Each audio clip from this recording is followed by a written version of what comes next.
Perkenalkan, kami dari kelompok 3. Pada kesempatan kali ini kami akan mempresentasikan tugas akhir dari komputer yang berjudul perancangan jaringan rumah Pak Budi menggunakan metode FLSM, DHCP, static routing, NAT overload, dan access control list.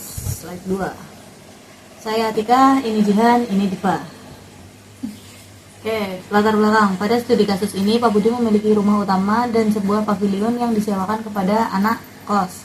Untuk menghemat biaya internet digunakan satu koneksi ISP untuk seluruh rumah. Namun di rumah utama tetap terdapat NAS yang menyimpan data penting keluarga sehingga diperlukan sistem keamanan agar penghuni kos tidak dapat mengakses jaringan keluarga. Oleh karena itu, kami menerapkan FLSM agar penggunaan IP lebih efisien. DHCP untuk mempermudah pemberian alamat IP, static routing sebagai jalur menuju internet, NAT overload agar seluruh perangkat dapat mengakses internet menggunakan satu IP publik, dan ACL untuk membatasi akses jaringan kos. Tujuan praktikum ini adalah untuk merancang jaringan menggunakan metode FLSM, mengkonfigurasi DHCP server, mengimplementasikan static routing, mengimplementasikan NAT overload, mengimplementasikan ACL, dan menguji keamanan jaringan menggunakan Cisco Packet Tracer. Perancangan FLSM. Network LAN yang diberikan adalah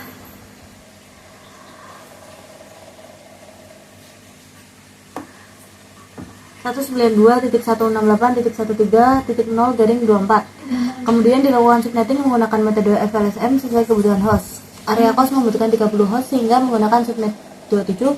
Area keluarga membutuhkan 14 host sehingga menggunakan subnet 28. Area CCTV membutuhkan 6 host sehingga menggunakan subnet 29.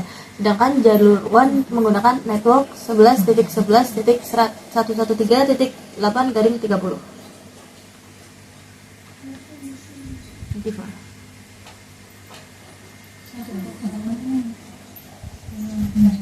Kemudian ada hasil FLSM.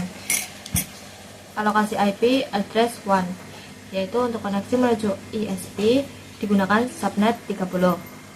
IP pertama diberikan kepada router ISP yaitu 11.11.8/30/9. Kemudian sedangkan router Pak Budi digunakan IP yaitu 11.11.113.10.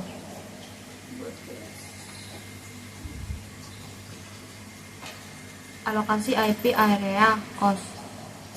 Area kos menggunakan subnet yaitu 192.168.13.0/27.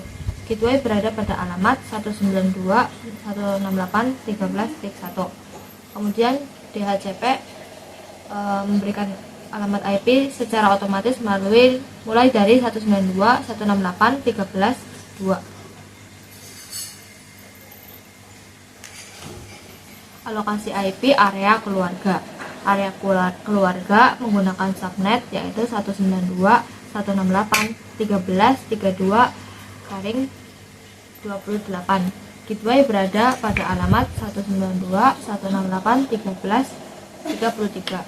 Server NAS menggunakan IP statis yaitu 192.168.13.35. Selanjutnya alokasi area CCTV. Nah, di sini menggunakan subnet yaitu 192.168.13.48.29. Gateway menggunakan IP 192.168.13.49. Kemudian server CCTV yaitu 192.168.13.50.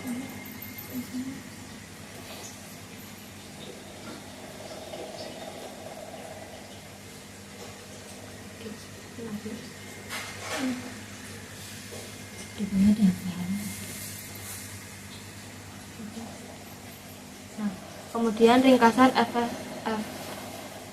hasil FLSM. Nah, di slide ini itu merupakan ringkasan hasil subnetting yang menunjukkan seluruh pembagian alamat IP mulai dari WAN, area kos, area keluarga hingga area CCTV. Kemudian akan dilanjutkan oleh Nadifa. Oke, jadi di sini sudah terbentuk desain topologinya secara lengkap. Yang pertama ada router ISP, itu berfungsi sebagai router pusat kita. Sebenarnya router pusatnya adalah di router Pak Budi. Router ISP itu benar. Router Pak Budi itu bertugas menghubungkan seluruh jaringan lokal ke internet. Nah, router ISP itu untuk mengakses yang mana agar area kos, area keluarga, dan area CCTV itu bisa tersambung atau tidak, karena masing-masing area itu memiliki privasi sendiri. Jadi area kos itu tidak bisa mengakses kepada area keluarga, dan area keluarga pun juga sama, dan area kos juga tidak bisa mengakses kepada area CCTV. Nah, switch digunakan di sini terdapat 3, digunakan untuk menghubungkan perangkat dalam setiap area. Nah, server CCTV mensimulasikan sistem keamanan dari rumah. Jadi desain dari kelompok kita seperti ini, kita bagi 3 area, dan masing-masing area berbeda warna. Dari fungsi masing-masing perangkat ini yang tadi saya sudah jelaskan. Di router Pak Budi itu berisi gateway, DHCP server, NAT router, dan firewall untuk ACL. Router ISP itu berfungsi untuk simulasi internet yang tadi belum saya jelaskan ya. Nah, NAS ini penyimpanan data keluarga, CCTV server, simulasi sistem CCTV, dan switch yang sudah saya jelaskan tadi. Nah, untuk konfigurasi router, interface router ini dibagi menjadi 4, yaitu gigabit Ethernet number 0, yaitu fungsinya untuk WAN ISP di router ISP, dan fast Ethernet 00 untuk area kos, fast Ethernet 1/0 area keluarga, FA 7/0 itu area CCTV. Nah, di sini sudah tertera untuk konfigurasi router untuk router Pak Budi, yang mana nanti berfungsi untuk menghubungkan ke area kos, keluarga, dan area CCTV. Yang pertama pastinya kita harus mengkonfigurasi IP address untuk setiap interface sesuai hasil FLSN tadi. Nah, selanjutnya seluruh interface diaktifkan menggunakan perintah no shutdown, sehingga semua jaringan dapat saling terhubung. Nah, di sini tertera untuk pengecekan router utama kita, yaitu di router Pak Budi, yang mana kita harus melakukan ping 11.11.113.9 yang hasilnya yaitu sukses rate is 100%, yang mana berarti router Pak Budi dapat menghubungkan ke area kos, area keluarga, dan area CCTV. Ini buktinya. Nah, untuk konfigurasi router itu untuk jaringan WAN, ini IP-nya sekian, pos sekian, keluarga sekian, CCTV sekian, menggunakan prefix yang berbeda. Nah, untuk konfigurasi DHCP full cost mendapat IP network sekian, default gateway sekian, DNS servernya sekian. Kita mengatur DHCP cost, DHCP PC masing-masing area itu kita mengkonfigurasi di router awal. Adapun DHCP keluarga di sini. Lalu untuk konfigurasi DHCP sendiri, ini buktinya, hasilnya di sini. PC 0, ini PC 1. Untuk PC 2 ini hasilnya. Selanjutnya konfigurasi pada static routing. Konfigurasi IP route itu sangat penting karena fungsinya buat hubungin jaringan lokal menuju router SP agar seluruh subnet itu dapat mengakses internet. Jadi kita harus mengkonfigurasinya. Ini buktinya. Selanjutnya konfigurasi net overload. Konfigurasinya itu menggunakan access list 1 permit 192.168.13.00.000.255. Nah, IP NAT insert shortlist 1 interface gigabit Ethernet 6 per 0 overload itu fungsinya buat semua perangkat menggunakan satu IP public dan menghemat penggunaan alamat IP public, karena di latar belakang tadi sudah dijelaskan Pak Budi bertujuan untuk menghemat biaya pengeluaran. Jadi kita harus mengkonfigurasi di NAT overload. Jadi fungsinya di situ. Nah, untuk konfigurasi ACL sendiri,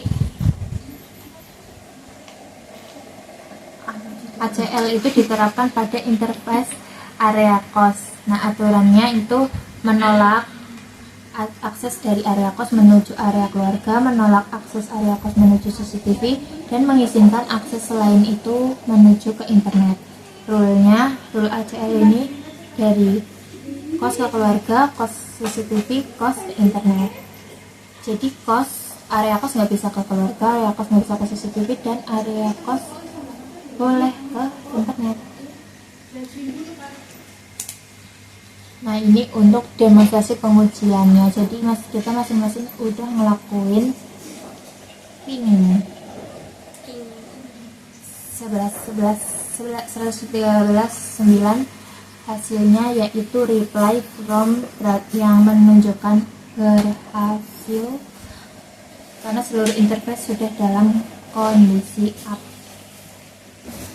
Nah, untuk yang ini ping 192 di sini emang hasilnya reply ya, tapi di keterangan itu destination host unreachable. Kenapa di PC COS tadi nggak bisa? Karena PC COS memang mempunyai akses ke internet, tapi area COS nggak punya akses untuk ke keluarga. Jadi dia reply tapi nggak bisa mengakses ke seluruh area. Untuk selanjutnya ping PC keluarga ini hasilnya berhasil. Jadi area keluarga bisa ke area COS dan yang lain-lain. Nah, untuk area COS juga itu nggak bisa ke area yang lain. Untuk server CCTV hasilnya berhasil. Yeay. Tapi untuk gateway COS-nya juga berhasil. Gateway COS karena gateway COS gateway COS ya untuk mengakses internet. Area COS-nya masa nggak bisa akses. Terus selanjutnya yang terakhir ini gateway CCTV. Gateway CCTV tidak bisa ke area COS. Maksudnya area COS tidak bisa ke CCTV, makanya hasilnya tetap replay tapi keterangannya destination host unreachable. Oke. Analisis hasil. Kemudian analisis hasil, berdasarkan hasil pengujian dapat diketahui bahwa DHCP sudah berhasil memberikan secara otomatis kepada seluruh klien. Kedua, status routing berhasil menghubungkan jaringan lokal dengan router ISP. Terus, NAT overload berhasil memungkinkan seluruh perangkat menggunakan satu IP public. Kemudian ACL juga berhasil memblokir akses jaringan COS menuju jaringan keluarga dan CCTV. Yang terakhir, perangkat keluarga tetap dapat mengakses NAS sehingga keamanan jaringan berjalan sesuai kebutuhan. Kesimpulan, berdasarkan hasil praktikum dapat disimpulkan bahwa metode FLSM berhasil membagi jaringan secara efisien. DHCP mempermudah konfigurasi alamat IP, static routing menghubungkan jaringan melalui internet. NAT overload memungkinkan seluruh perangkat menggunakan satu IP publik. ACL berhasil meningkatkan keamanan jaringan dengan membatasi akses antar subnet. Dengan demikian seluruh konfigurasi telah berjalan sesuai dengan kebutuhan dan skenario yang diberikan. Yeay. Terima kasih. Sekian sudah Alkisah kami. Sekian presentasi dari kelompok kami. Apabila ada kekurangan ataupun kesalahan dari kelompok kami meminta maaf yang setulus-tulusnya. Terima kasih. Assalamualaikum warahmatullahi wabarakatuh. Cuk.